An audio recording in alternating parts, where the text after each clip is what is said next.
following program was provided by an independent producer solely responsible for its content. The opinions expressed do not necessarily represent the views of this station, its staff, board of directors, or underwriters. Hello, I'm Carl Seidel, host of The People's View. The People's View is a show sponsored by the Nashua Republican City Committee. The committee meets every second Thursday at the Crown Plaza. And if you want to contact us, we have a website, nashuagop.org. And at the end of the show, you'll see some contact phone numbers or email addresses that you may want to send us your comments and recommendations. Thank you for listening in. Welcome to The People's View, a program dedicated to discussing local, state, and national issues and their effect on the American people.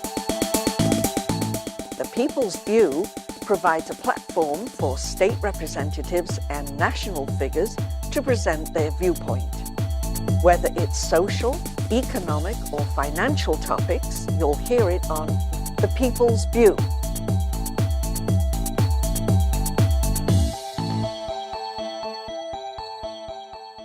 Hello, and today we have the Honorable Joe Krasucki.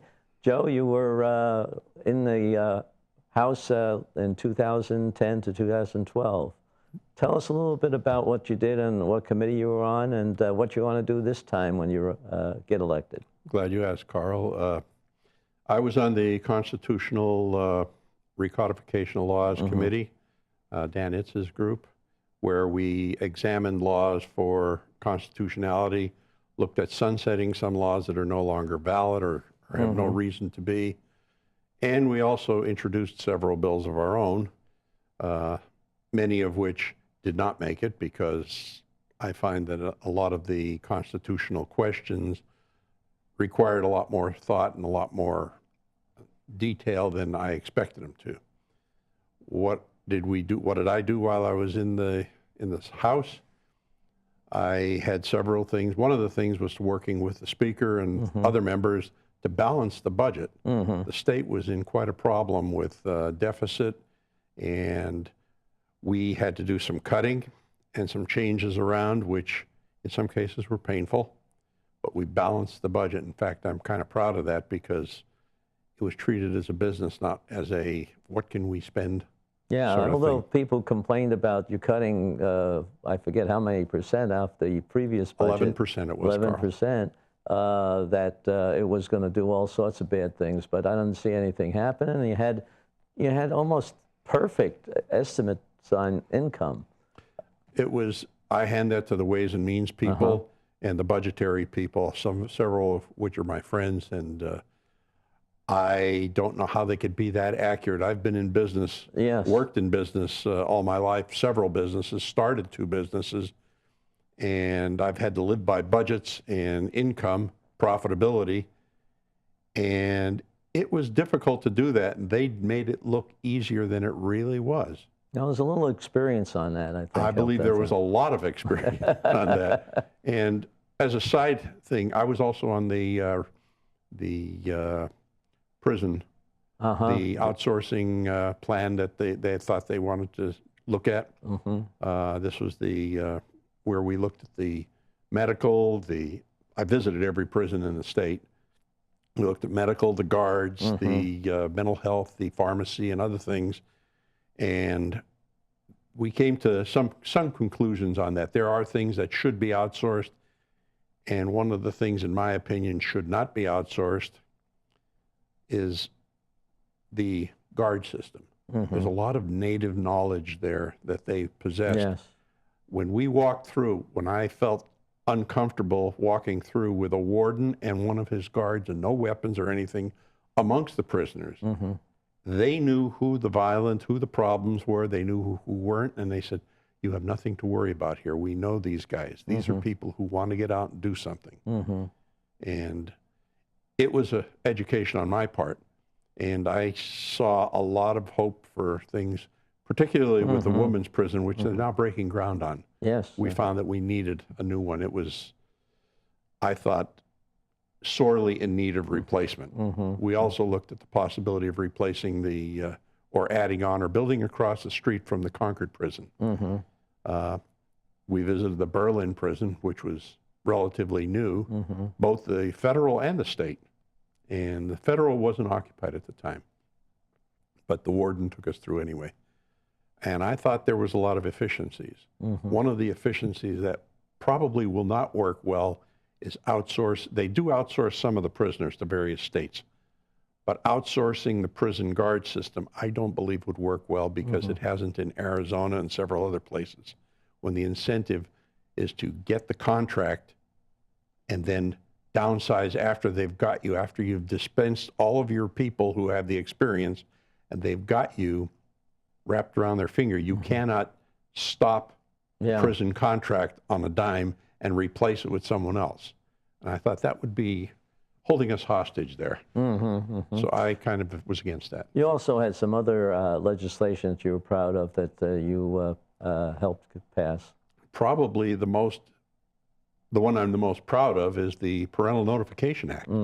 I'm very strong on family. I have 5 children. Actually, I had 6, but I have 5 that are alive. And I've got 6 grandchildren. And just recently, 1 great-grandchild. Wow. I have a great-granddaughter that's about 3 months old now.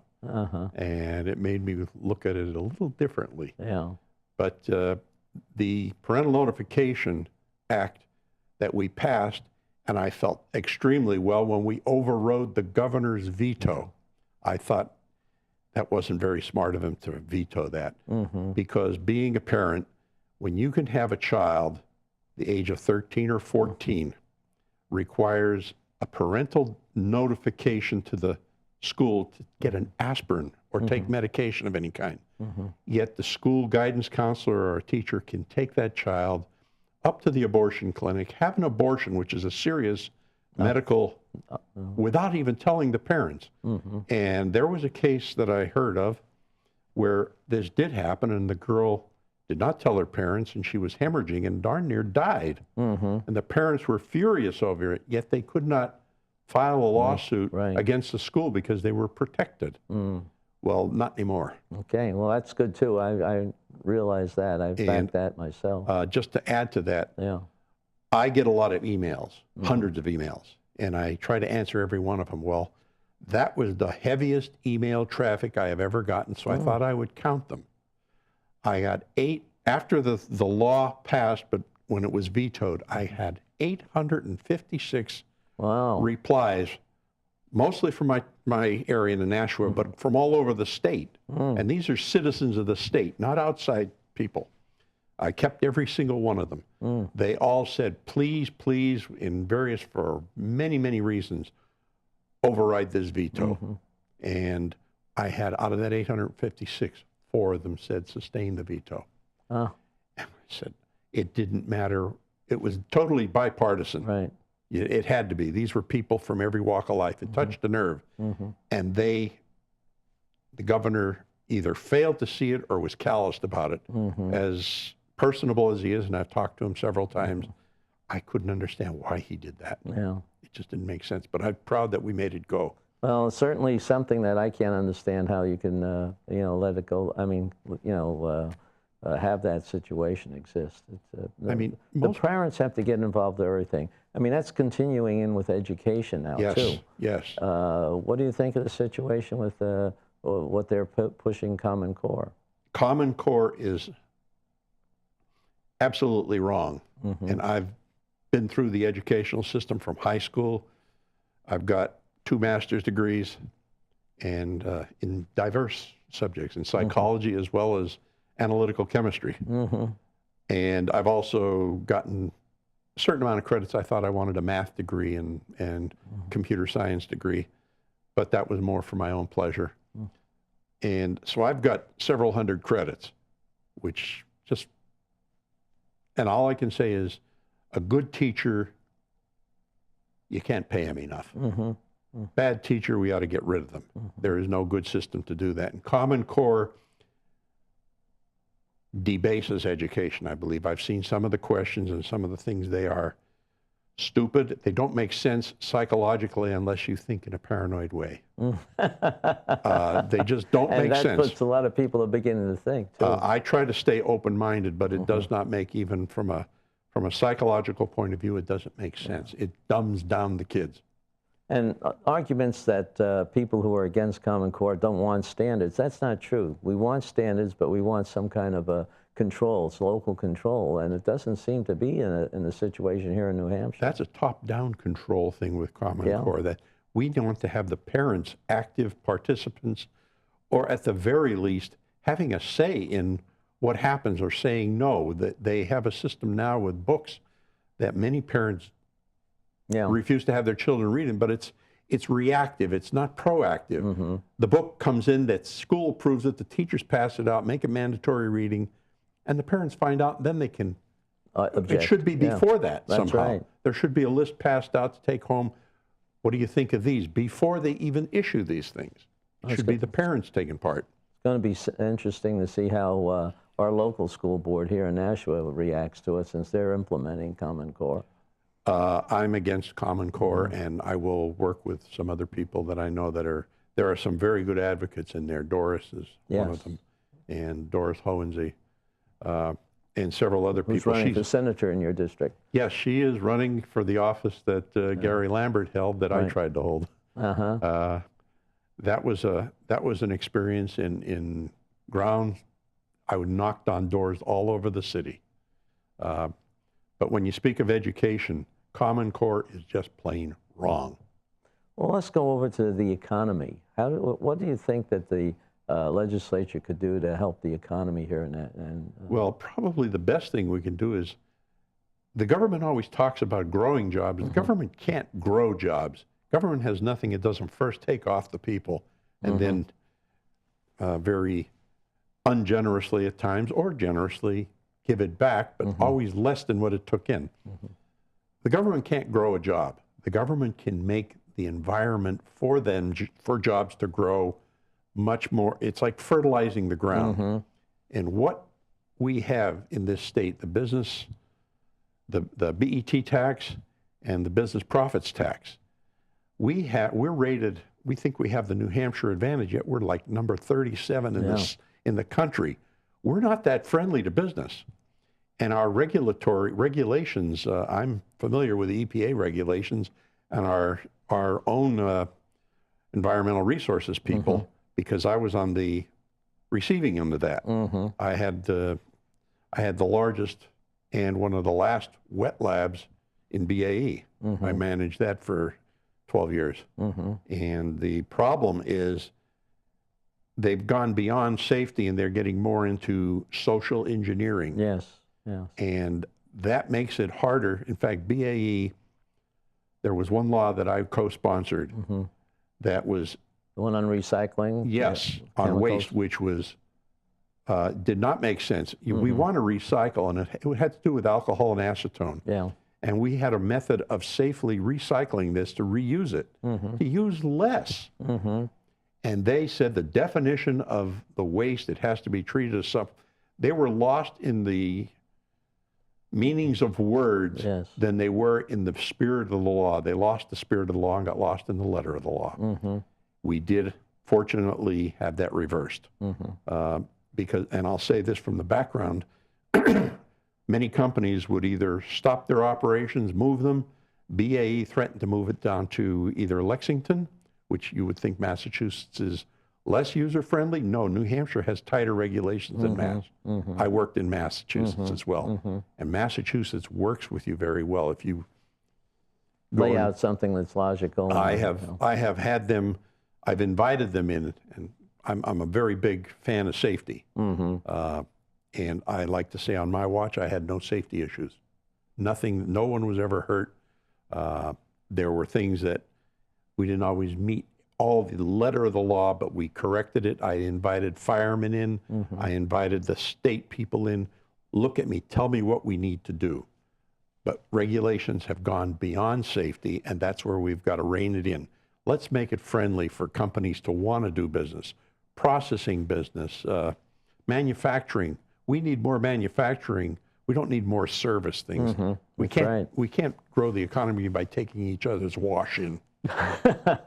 Well, I think too that there's, as you say, a lot of rules and regulations have to be changed. We started something back in 2010, 12, and I don't know if it's continued this last 2 years, but to go back and talk to all the departments about what kind of regulations, how you're dealing with you have customers, you have to know how to deal with them. It's not that they're slaves. You can make the regulatory departments, you can make them be advocates with you. I did that in Massachusetts, and I had the guys who were the enforcers. They were coming in, and they were happy to work with me. They were happy that I called them in. And we had a positive thing going. And I grew an operation down in Mansfield from 20, 30 people to 125 people in about 2.5 years. When you work with things, everybody has a common goal. We're trying to make things right. We're not trying to see who's got the biggest stick. You're right. And what about taxes and stuff? Have you think it's going to be necessary to increase our income that way? Or how do you think that the state can grow, if you will? Well, the state government should not grow.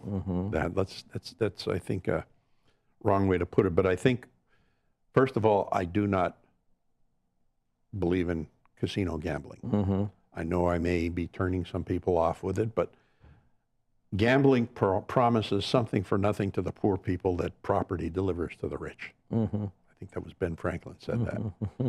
Now, to think that you can bring a casino in, besides New England is becoming casino too many, way too many. There's just only a certain market, and in a recessionary time, there's even less of a market. Mohegan Sun has one of its operations that's $130 million in debt.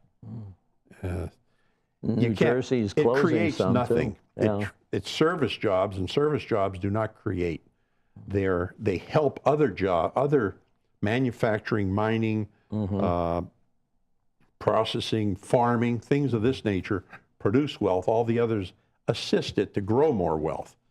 And the regulatory agencies make it safer, better, and more friendly to the populace. We don't want people like we had before with the Nashua River running different colors, different days of the week. I remember that when I moved here in the 70s. That was totally wrong. Yes. We're coming to the end of the time period, but I want to know if you had enough help in your campaign, or how people can contact you and if they want to make a donation or help you with your literature or whatever. Well, the best way would be I'm a grassroots person. The best way is call me, send me an email. I'd like to put signs on your lawn. I'd like to talk to you. Tell me what issues are important to you. If you want to make a contribution, I'm stingy when it comes to spending money. I was outspent 10 to 1, 12 to 1 by my opponent. No less. And I won the first election for $438, and I spent it all on my own money. I'm going to be banging on doors of the independent voters, the Republican voters, and Democratic voters. I did win some Democrats over in that order and I plan on banging on every door that I can.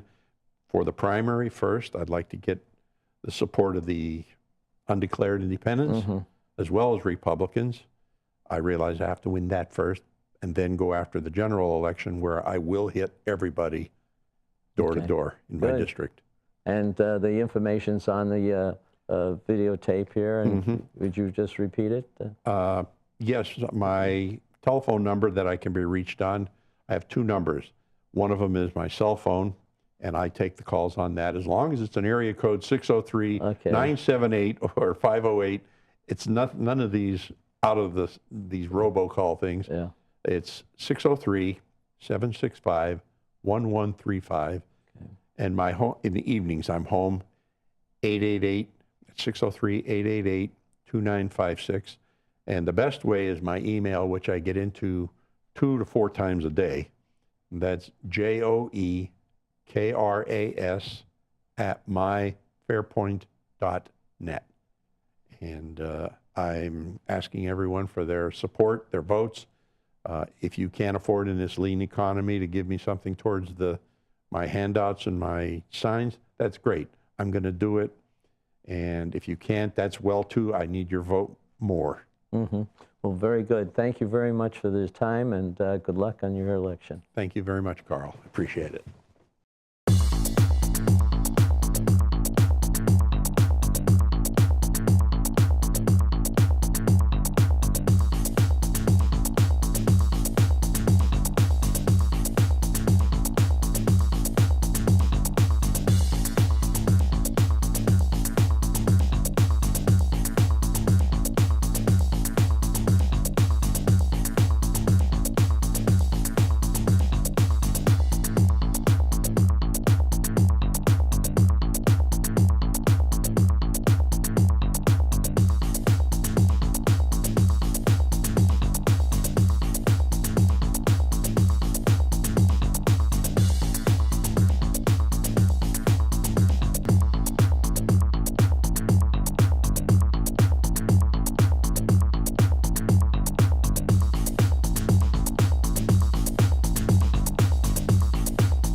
The preceding program was provided by an independent producer solely responsible for its content.